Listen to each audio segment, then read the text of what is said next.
ঠিক আছে। এটা এনে খুলে সাফ করে আবার নতুন আঠা ফাটা দিয়ে লাগানো লাগবে। পারবো তো? ঠিক আছে ঠিক আছে, এটা চেক করো। কাপড় দাও, কাপড় দাও।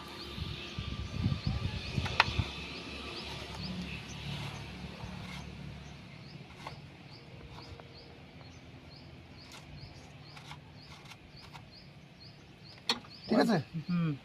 অয়েল তো নাই এতে। অয়েল আছে, কম আছে।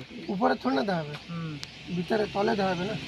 গ্যাস টানলেই অয়েল চেক জানা পড়বে। গ্যাসটা টানে দেখা লাগবে। দেখো চেক করো, গেজ এই পাশে গেছে দাও, ওই অয়েল গেজ। হ্যাঁ টান দাও। হ্যাঁ কাপড় দিয়ে মুছে আবার ঢুকাই দাও, চেক করো।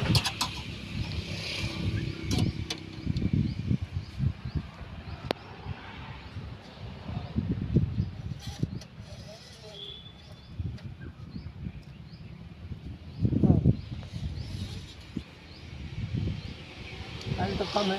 কম আছে। ऑयल गोटे लिटर पड़ब। कूलेंट अच्छी চেক করে দেখো। ফুলেন ফুলেন জালি হবো যে हाँ, टाइट हवा नहीं। हाँ বন্ধ কর।